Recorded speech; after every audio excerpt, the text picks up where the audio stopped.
नमस्कार, मैं हूं अवनीश बर्नवाल और आज बाजार दर्शन पाठ का तीसरा भाग लेकर आपके सामने उपस्थित हूं।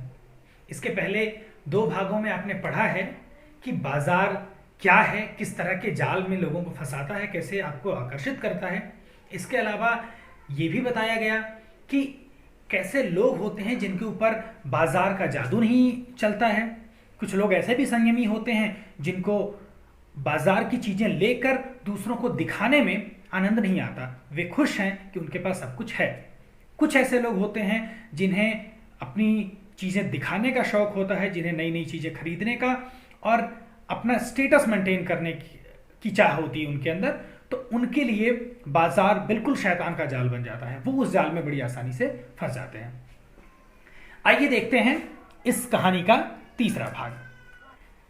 पैसे की व्यंग्य शक्ति सुनिए। व्यंग्य मतलब किसी का मजाक उड़ाना। पैसे की व्यंग्य शक्ति सुनिए, यानी पैसे की जो ताकत है, जो पैसे में दूसरे का मजाक उड़ाने की ताकत है, वो क्या है? वह दारुड़ है।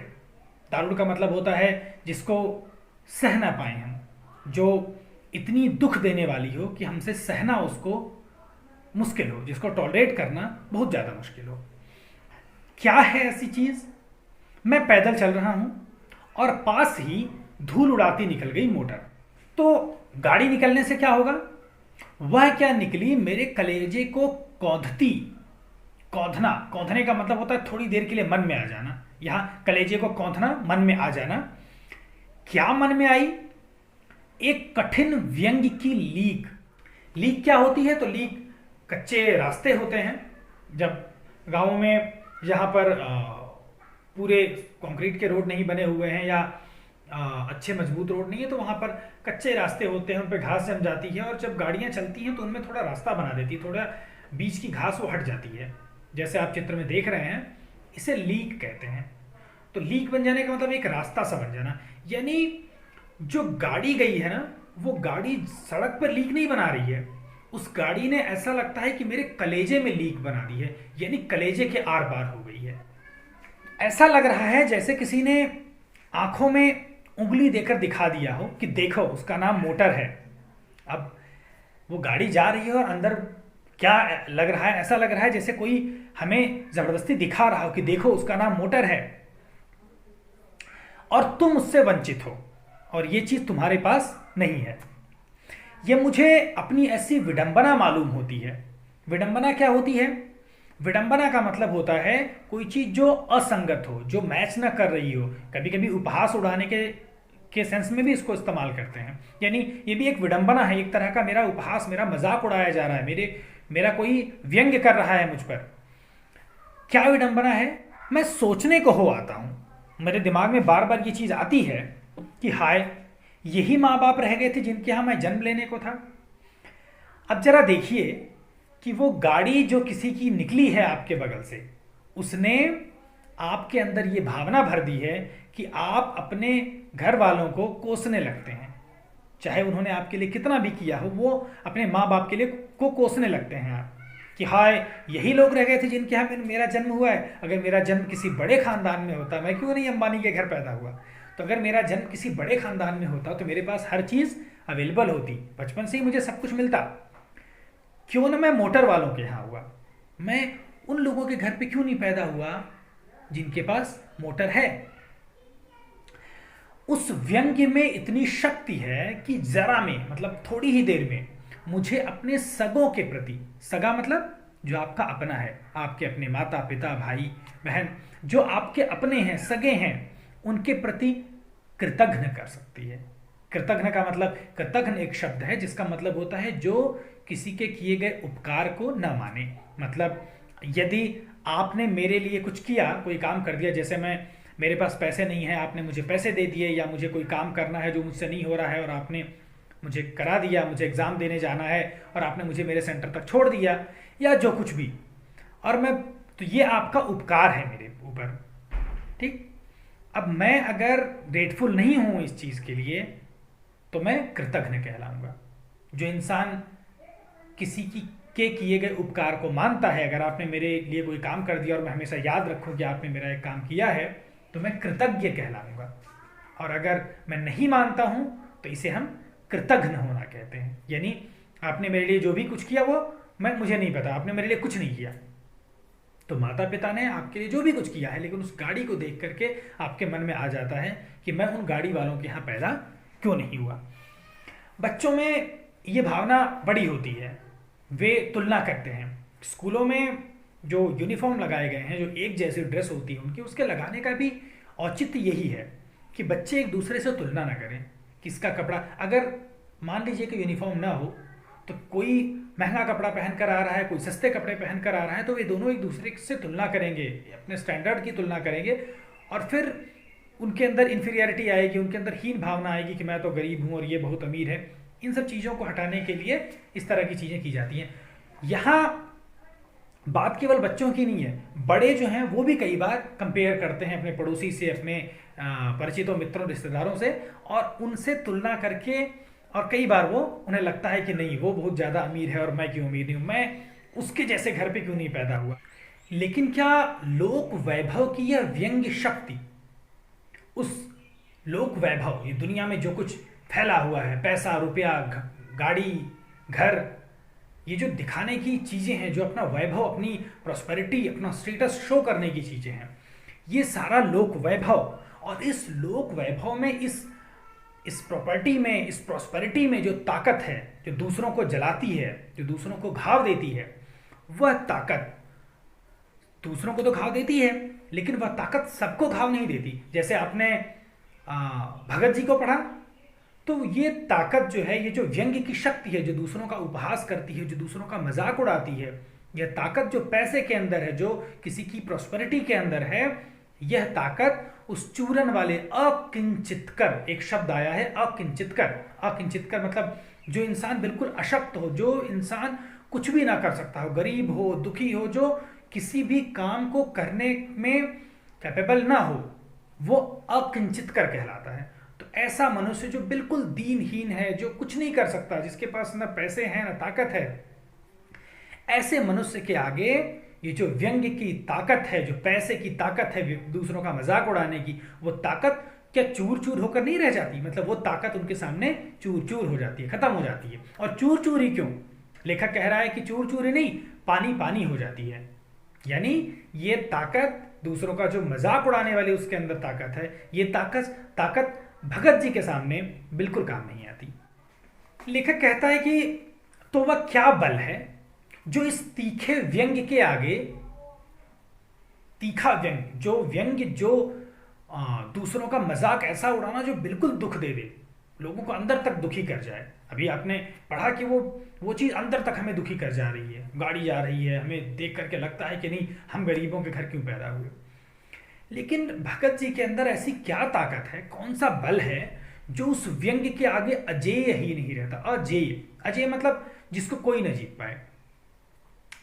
कह रहे हैं कि ये जो बल है जो भगत जी के अंदर है, वो उस व्यंग्य के आगे अजेय रहता है। यानी वो जो पैसे की ताकत है वो उसको जीत नहीं पाती है। भगत जी के अंदर कुछ बल है ऐसा जो जिसको पैसे की ताकत जीत नहीं पाती है।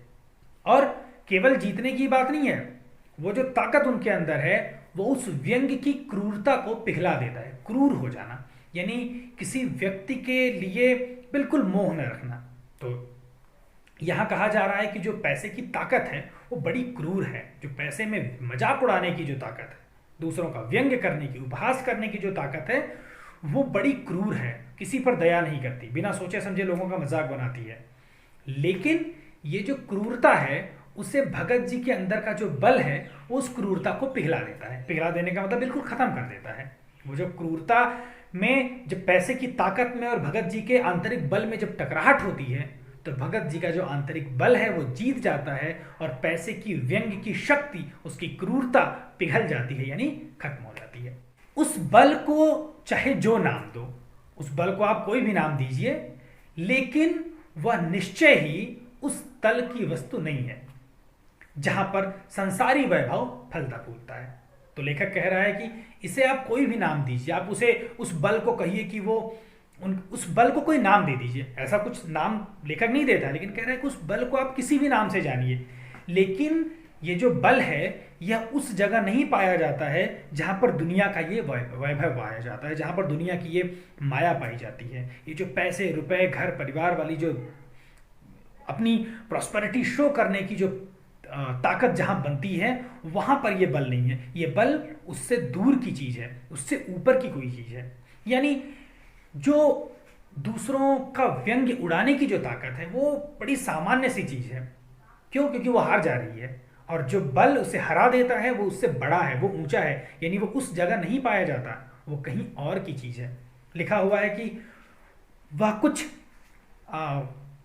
इसके पहले है कि संसारी वैभव फलता फूलता है। फलने फूलने का मतलब होना ग्रो करना, बढ़ना। जहां पर ये दुनिया का वैभव, दुनिया की प्रॉस्पेरिटी फल फूल रही है, ग्रो कर रही है, वहां वो नहीं होता। कौन क्या नहीं होता?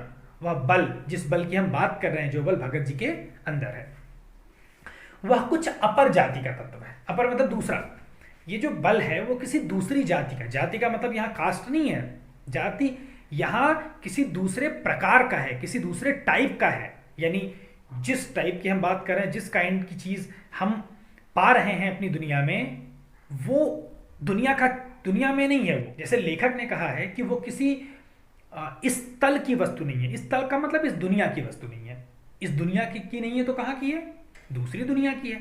तो बहुत सारे लोग कल्पना करते हैं कि दूसरी दुनिया है, फिर बहुत सारी चीजें ऐसी हैं जो ईश्वरीय होती हैं, दैवीय होती हैं, स्पिरिचुअल होती हैं।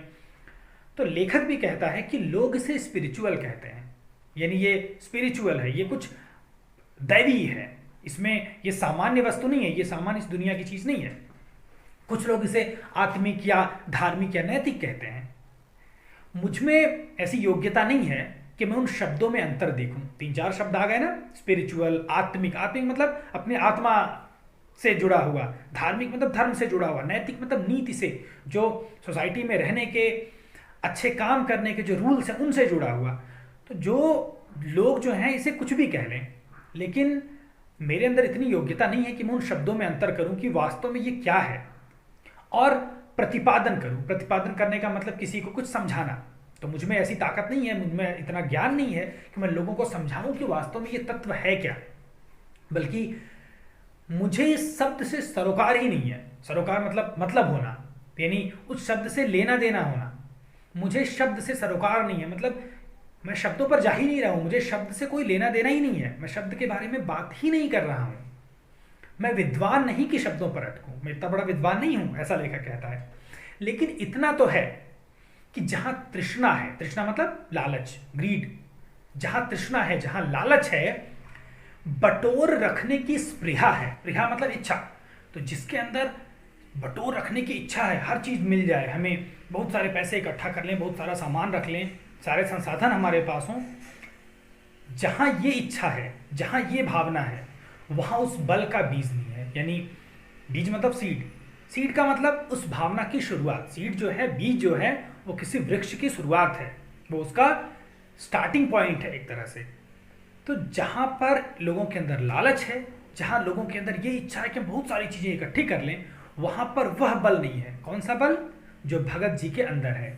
यानी चीजों को इकट्ठा न करना, पैसे की व्यंग शक्ति से प्रभावित न होना, उससे लड़ने वाला जो बल है, वह बल वहां नहीं है जहां लोगों के अंदर इस तरह की भावना है। बल्कि यदि उसी बल को सच्चा बल मान कर अगर हम बात करें, तो यह कहना होगा कि संचय की तृष्णा, संचय मतलब इकट्ठा करना, तृष्णा मतलब लालच, और वैभव की चाह में, वैभव माने प्रॉस्पेरिटी, धन, वैभव की चाह में व्यक्ति की निर्बलता ही प्रमाणित होती है। तो अगर हम वास्तव में ये कहें कि वह कोई बल है जो भगत जी के अंदर है, तो जिसके अंदर ये कमी है वो निर्बल हो गया। यानी जिस व्यक्ति के अंदर वह बल नहीं है, जिस व्यक्ति के अंदर ऐसा बल नहीं है कि वह पैसे की व्यंग्य शक्ति से लड़ सके, वह व्यक्ति निर्बल कहा जाएगा। निर्बल यानी कमजोर कहा जाएगा, वीक कहा जाएगा। वह उस पैसे की शक्ति से लड़ नहीं पा रहा है, हार जा रहा है। निर्बल ही धन की ओर झुकता है, और वीकनेस, जो चीज जिसके पास नहीं होती है, वही आदमी उस चीज की तरफ झुकता है। तो निर्बल जो है वही धन की ओर झुकता है। वास्तव में यह अबलता है, यानी आपके अंदर बल न होने का ये चिन्ह है। आप पैसे से सारी चीजें खरीद ले रहे हैं, इसका मतलब नहीं कि आपके पास पैसा है, इसका मतलब यह है कि पैसे की ताकत के सामने आप झुक जा रहे हैं। यह मनुष्य पर धन की और चेतन पर जड़ की विजय है। विजय मतलब जीत। ये जो दोनों की टकराहट में हमारा आत्मिक बल अगर हार जा रहा है और पैसे की ताकत जीत जा रही है, तो यानी क्या है ये मनुष्य पर धन की जीत है। पैसा जीत गया और हम हार गए।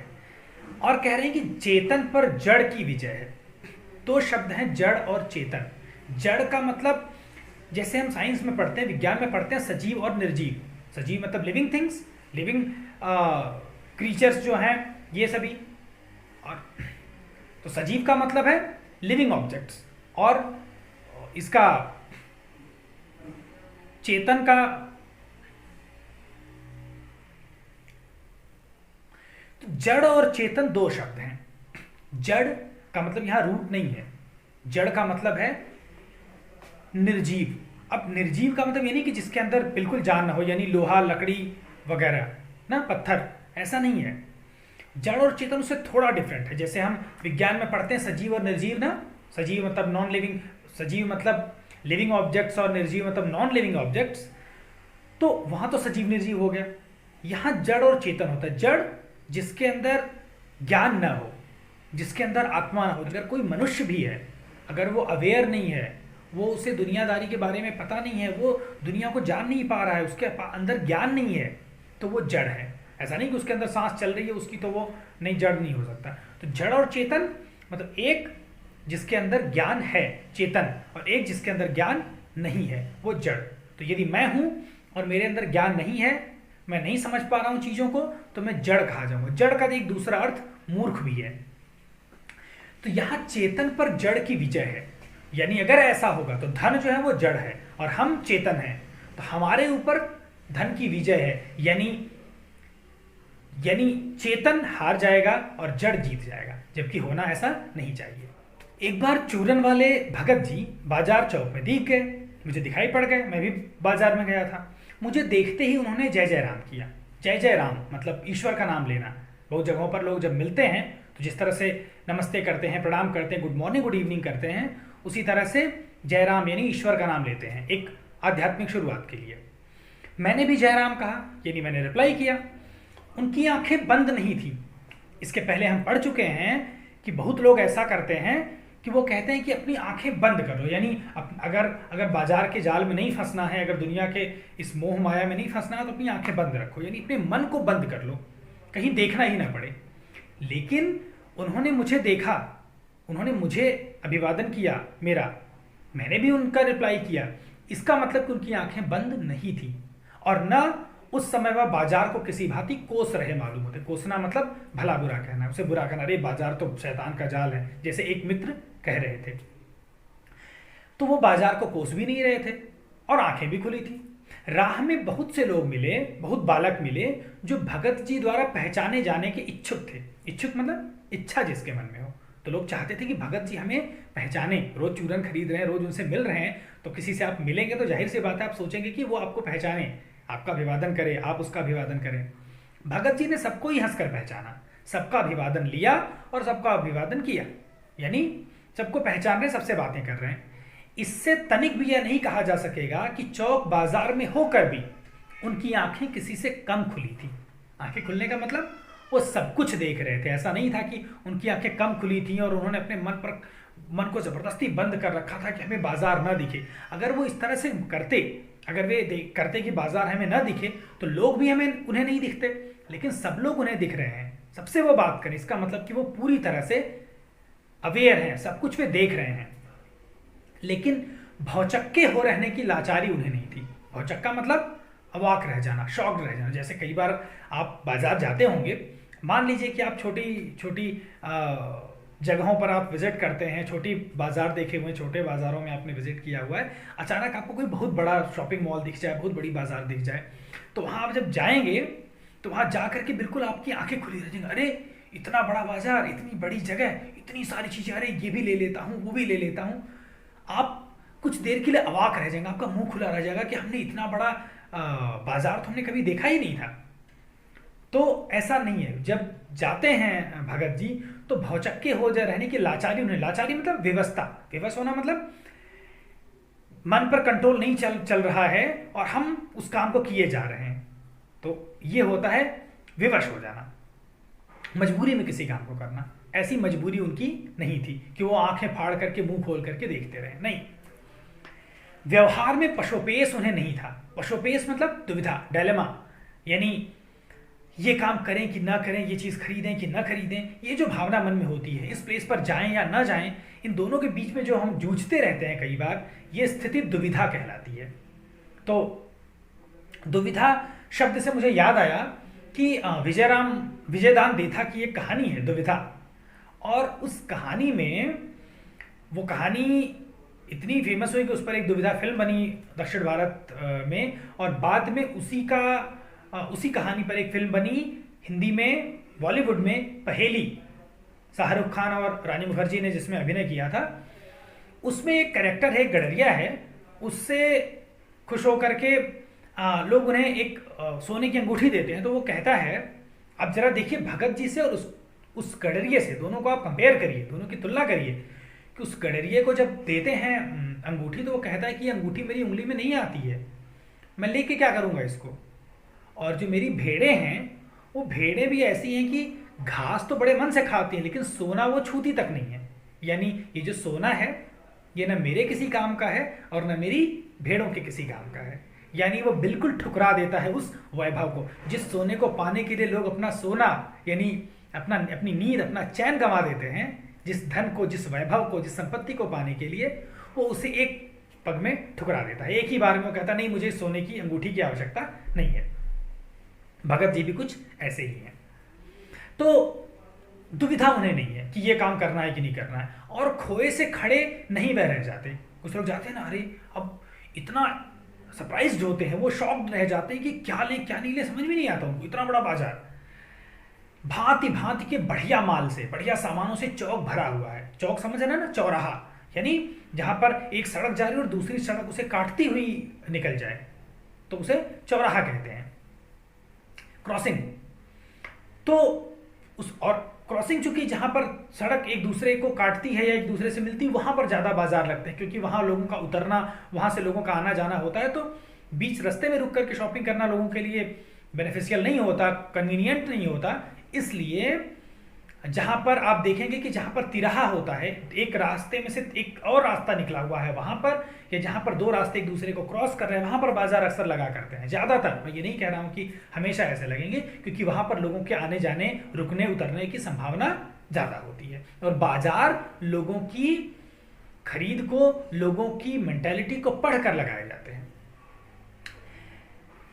उस सबके प्रति अब सामान तो बहुत सारा भरा हुआ है बाजार में, ऐसा नहीं है कि उनके मन में गुस्सा है कि नहीं हम इसको नहीं लेंगे सामान को, नहीं।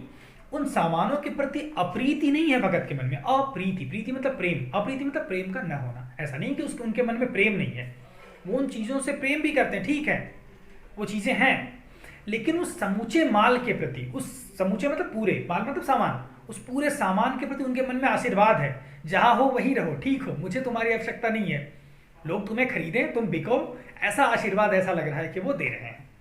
विद्रोह नहीं है। विद्रोह मतलब किसी चीज के प्रति के अगेंस्ट चले जाना, नहीं है ये चीज हम नहीं लेंगे, हम कुछ भी हो जाएगा, ये काम हम नहीं करेंगे, ये विद्रोह है ना। तो यहां विद्रोह नहीं कर रहे हैं, वो अपने मन को विद्रोह करने के लिए कह रहे हैं कि बाजार में से हम कोई सामान नहीं खरीदेंगे, नहीं। उनके मन में प्रसन्नता है कि हाँ बहुत अच्छा सामान है, बहुत बढ़िया बाजार लगा हुआ है, लेकिन उन्हें लेना कुछ नहीं है, वो उन्हें आकर्षित नहीं कर पा रहा है। क्यों नहीं आकर्षित कर पा रहा है? क्योंकि कोई रिक्ति भीतर नहीं। रिक्ति माने अभाव, लैक, खालीपन। बाजार आप वास्तव में क्यों जाते हैं? आपको किसी चीज की आवश्यकता है, यानी वो चीज आपके पास नहीं है, उस चीज की आपके अंदर कमी है। भगत जी के अंदर किसी चीज की कमी है ही नहीं, तो बाजार वो क्यों जा रहे हैं? क्या लेना है उनको?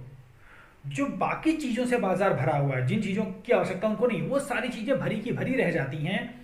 उनको ना भगत जी कोसते हैं, ना तो उनसे विद्रोह करते हैं, ना उन्हें लेने की कोशिश करते हैं, क्योंकि उनके अंदर कोई खालीपन नहीं है, कोई लैक नहीं है, किसी तरह का अभाव नहीं है, उन्हें उन चीजों की आवश्यकता नहीं है।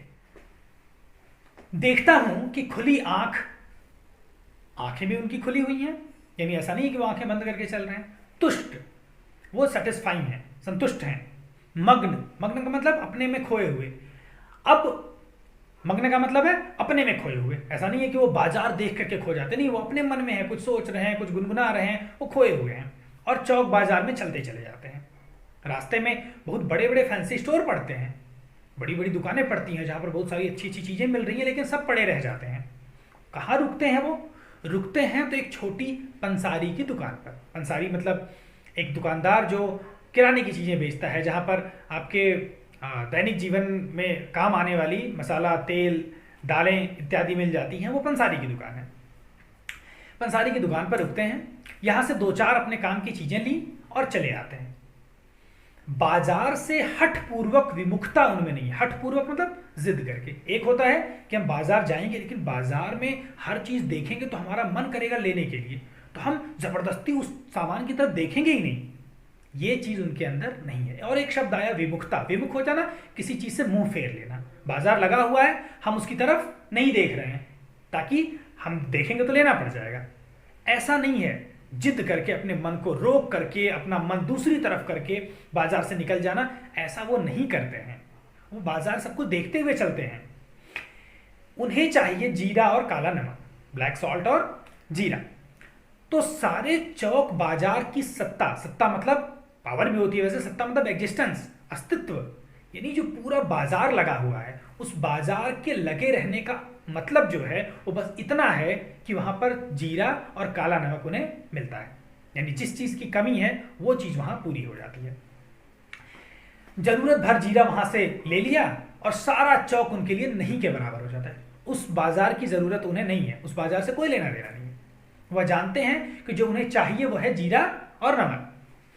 बस इसी निश्चित प्रतीति के बल पर, प्रतीति मतलब किसी चीज को समझ जाना, ज्ञान हो जाना, ये एक निश्चित ज्ञान, ये एक ऐसा ज्ञान है जो उन्हें प्राप्त हो चुका है। यानी वो जानते, बहुत अच्छे से जानते कि हमें क्या लेना है।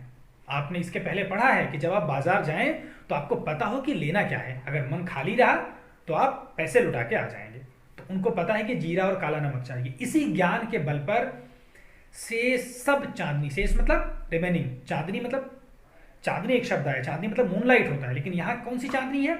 जो बाजार में चीजें बिखरी हुई हैं उनकी चकाचौंध, वो चांदनी है। वो सब भूखी की भूखी फैली रह जाती है, वो भूखी है। वो जो बाजार की चीजें हैं उन्हें अट्रैक्ट करेंगे, आइए मुझे खरीदिए, लेकिन भगत जी नहीं जाते हैं वहां पर। यानी वो चीजें, उनकी जो भूख है वो नहीं मिट पाती, वो भूखी रह जाती हैं। यानी भगत जी को अपने जाल में नहीं फंसा पाती हैं, क्योंकि भगत जी को जीरा चाहिए और वह जीरा कोने वाली पंसारी की दुकान से मिल चुका है। वहां से सहज भाव में, बहुत सामान्य तरीके से ले लिया गया है। उसके लिए बहुत ज्यादा कवायद करने की, बहुत ज्यादा उसके लिए कोई काम करने की जरूरत नहीं है। गए और वहां से सामान ले लिए। अब इसके अलावा अगर चांदनी बिछी है, यानी इसके अलावा वो अगर सारा माल, सारा सामान बाजार में फैला हुआ है तो फैला रहे। भगत जी तो उसका कल्याण ही चाहते हैं। भगत जी से कोई लेना देना नहीं है, वहां पर चाहे कोई भी चीज बिक रही हो।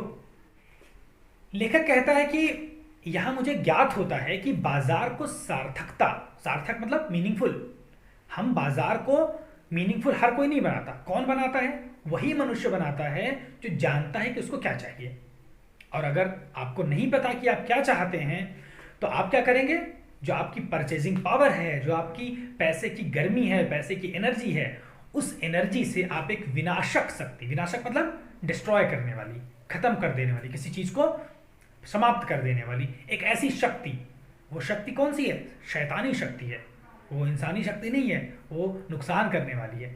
व्यंग्य की शक्ति ही आप बाजार को देते हैं। पैसे लेकर के ढेर सारे गए और बहुत सारी ऐसी चीजें खरीद ली जो आपके काम की नहीं है, तो आपने उस पैसे की पावर से शैतानी शक्ति खरीदी है और व्यंग्य की शक्ति आपने बाजार को दी है। आपने खरीद लिया, आपकी उस चीजों को देख करके वो चीजें बाकी लोगों का शायद मजाक उड़ाएं कि तुम्हारे पास ये चीज नहीं है। आपको खरीद करके लाते हुए देख करके शायद रास्ते में मिलने वाले लोगों के बच्चे जिद कर लें कि हमें भी ये चाहिए और उन्हें खरीदना पड़े, चाहे उनके पास पैसे हों चाहे ना हो। ऐसे में आपने एक व्यंग्य की शक्ति बाजार को दी है। आपका देखा देखी, कई बार ऐसा होता है ना, देख करके हम चीजें खरीद लेते हैं दूसरों को लेते हुए। ऐसे लोग न तो बाजार से लाभ उठा सकते हैं और न उस बाजार को लाभ दे सकते हैं। बाजार को लाभ कैसे नहीं दे सकते? मैंने पहले भी आपको बताया हुआ है कि बाजार को लाभ देने का मतलब नहीं कि बाजार से ज्यादा सामान खरीदना। बाजार को लाभ देने का मतलब बाजार से अपने जरूरत की चीजें खरीदना, जो आपकी आवश्यकता है अगर वो पूरी होती है, इसका मतलब कि बाजार को आप लाभ दे रहे हैं, अन्यथा बाजार का कोई मतलब नहीं है। ऐसे लोग बाजार का बाजारूपन बढ़ाते हैं। ये एक शब्द आया है बाजारूपन, यानी केवल पैसे की ताकत के बल पर चीजें खरीद लेना, चाहे वो आवश्यक हो चाहे ना हो, ये है बाजारूपन। तो वे लोग केवल बाजारूपन को बढ़ाते हैं, और बाजारूपन का मतलब वे कपट बढ़ाते हैं, लोगों के अंदर छल लाते हैं, लोगों के अंदर धोखा देने की प्रवृत्ति विकसित करते हैं। कैसे? जब आप इस तरह की चीजें खरीदेंगे तो जो दुकानदार है वो ज्यादा से ज्यादा बेचना चाहेगा, ज्यादा से ज्यादा पैसे कमाना चाहेगा, और उस पैसे कमाने के चक्कर में आपको खराब चीजें बेच सकता है, नकली चीजें बेचेगा, चाहे आप कितने भी उनके करीबी, कितने भी उनके खास क्यों न रहें। और जब उसको पैसे की लत लग जाएगी, उसको पैसे कमाने की आदत पड़ जाएगी जब, तो क्या होगा, वो आपको ज्यादा से ज्यादा नुकसान करके अपना ज्यादा से ज्यादा फायदा करना चाहेगा। भगत जी ऐसा नहीं करते, 24 पैसे वो कमा लेते हैं, 6 आने कमा लेते हैं, बंद। अगर उनके मन में भी लालच आ जाए तो वो सोचेंगे कि चूरन में जो हम 24 पैसे कमाने के लिए 20 पैसे की लागत लगा रहे हैं, 20 पैसे इन्वेस्ट कर रहे हैं, अगर हम उसमें कम चीजें डालें तो, अगर हम उसमें 10 पैसे की चीजें डालें तो भी तो उतना ही बिकेगा। ये है लालच, और ये जब लालच शुरू होगा, ये जो पैसे की ताकत आपको खरीद लेगी, आपको हरा देगी आपके मन को, तब क्या होगा, आप ज्यादा से ज्यादा लालच आपके अंदर आ जाएगा, ज्यादा से ज्यादा पैसे कमाना चाहेंगे, और फिर आप नुकसान करेंगे, आप लोगों का नुकसान करेंगे और बाजार का भी नुकसान करेंगे। तो लिखा हुआ है कि जब कपट की बढ़ती होगी, जब कपट बढ़ेगा, चीटिंग बढ़ेगी, तो आपस में सद्भाव की घटी होगी। सद्भाव मतलब अच्छी भावना। हम और आप बहुत अच्छे मित्र हैं, हमने एक दुकान कर ली, आप हमारी दुकान पर आते हैं, हमारे अंदर वो पैसे की जो ताकत है उसने हमको हरा दिया, हम ज़्यादा से ज़्यादा पैसा कमाना चाहते हैं, तो हम आपको कोई नकली चीज़ दे देंगे, कोई ख़राब चीज़ दे देंगे, या किसी चीज़ के ज़्यादा पैसे ले लेंगे। ठीक, ये हमारे और आपके सद्भाव में कमी होती जाएगी जैसे जैसे पैसे की ये ताकत बढ़ती जाएगी। फिर जब ये सद्भाव, जब ये अच्छी वाली फीलिंग ह्रास हो जाती है, ह्रास मतलब कम हो जाना, खत्म हो जाना, ह्रास मतलब डिक्रीज होना, खत्म होना, तो जब ये फीलिंग लोगों के अंदर से खत्म हो जाती है तो भाई भाई लोग नहीं रह जाते, सुहृद मतलब मित्र, फ्रेंड्स नहीं रह जाते, पड़ोसी मतलब नेबर नहीं रह जाते। 2 नेबर हैं, एक की दुकान है, दूसरा जाता है उसके यहाँ, वो उसको ठगने की कोशिश करेगा, ठगना मतलब चीट करना, ज्यादा पैसा उससे कमा लेना। 2 मित्र हैं, 2 भाई हैं, वे सब एक दूसरे को धोखा देने की कोशिश करेंगे। वे लोग केवल आपस में ग्राहक और बेचक मतलब सेलर और बायर बन जाते हैं, यानी कस्टमर और शॉपकीपर बन जाते हैं। फिर वो भाई भाई और मित्र और पड़ोसी नहीं रह जाते, क्योंकि दोनों के ऊपर ये फीलिंग हावी है, ये भावना हावी है कि उन्हें ज्यादा से ज्यादा पैसे कमाने हैं, यानी पैसे की ताकत की गिरफ्त में वो है, पैसे की ताकत ने उनको हरा दिया है। वो ज्यादा से ज्यादा पैसा कमाने के लिए अपने भाई को, अपने मित्र को, अपने पड़ोसी को एक ग्राहक की तरह से देखते हैं, अपने भाई मित्र या पड़ोसी की तरह से नहीं देखते। और ऐसा लगता है कि मानो एक दूसरे को ठगने की घात में हो। ठगना माने धोखा दे देना, घात मतलब किसी काम को करने के लिए तैयार हो जाना, बिल्कुल तत्पर रहना, रेडी हो जाना। तो ऐसा लग रहा है कि दोनों एक दूसरे को ठगने के लिए, एक दूसरे को चीट करने के लिए, एक दूसरे से ज्यादा पैसे कमाने के लिए रेडी हो रहे हैं। इस तरह की भावनाएं आ जाती हैं। जब ये भावना आती है तो क्या होता है, एक की हानि में दूसरे को अपना लाभ दिखता है। मैंने किसी को चीट किया तो उसका नुकसान हुआ, लेकिन उसका नुकसान का मतलब मेरा फायदा हो रहा है, तो यानी दूसरे की हानि से मेरा लाभ है, तो मैं क्या चाहूंगा, आपका नुकसान करवाना। ये चीज हमारे मन में भर जाती है। आप बहुत सारी चीजें आप न्यूज़पेपर्स में पढ़ते हैं, नकली दूध बनाए जाते हैं, कुछ दिनों पहले प्लास्टिक के चावल तक सुनने में आए थे, नकली ब्लड यानी खून भी नकली बनाया जा रहा है। वो सोचिए, वो दूध जो पिएगा या वो खून जिसको चढ़ाया जाएगा, वो इस इंसान की मृत्यु तो निश्चित है, लेकिन ये चीजें भी नकली बनाई जा रही हैं। हमेशा त्योहारों के सीजन पर नकली खोया पकड़ा जाता है, नकली घी, तेल, तो सारी चीजों की फैक्ट्रियां पकड़ी जाती हैं। ये क्या है, ये वास्तव में पैसे की व्यंग्य शक्ति ने उनको हरा दिया है, पैसे की जो ताकत है उसने उनको हरा दिया है, और उस ताकत से हार कर उनके अंदर ये भावना आ गई है कि हम ज्यादा से ज्यादा पैसे कमाएं, और ज्यादा से ज्यादा पैसे कमाने के लिए, अपना लाभ करने के लिए दूसरे का नुकसान कराना जरूरी है, और वो नुकसान करने के लिए वे ये सब काम करने लगते हैं। जितने अपराध होते हैं उनमें यही भावना हावी होती है उन पर। ये बाजार का नहीं, ये इतिहास का सत्य है कि दूसरे का आप नुकसान करवाएंगे तो आपका फायदा होगा। ऐसे बाजार को बीच में लेकर लोगों में आवश्यकताओं का आदान प्रदान नहीं होता, बल्कि शोषण होता है। शोषण मतलब किसी का फायदा उठाना।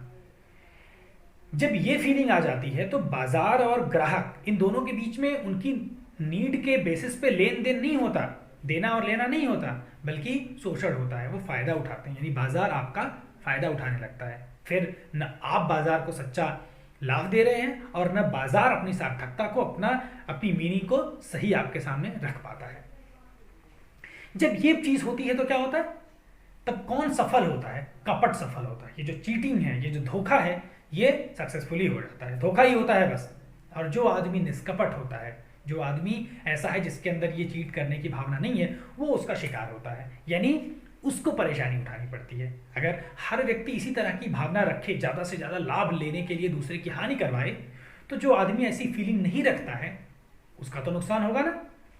तो जो निष्कपट होता है, जिसके अंदर ये चीटिंग की फीलिंग नहीं है, जिसके अंदर ये बुरी भावना नहीं है, वो उसका शिकार हो जाता है। ऐसे बाजार मानवता के लिए विडंबना है। तो ये बाजार विडंबना यानी एक तरह से मानवता के लिए उपहास है।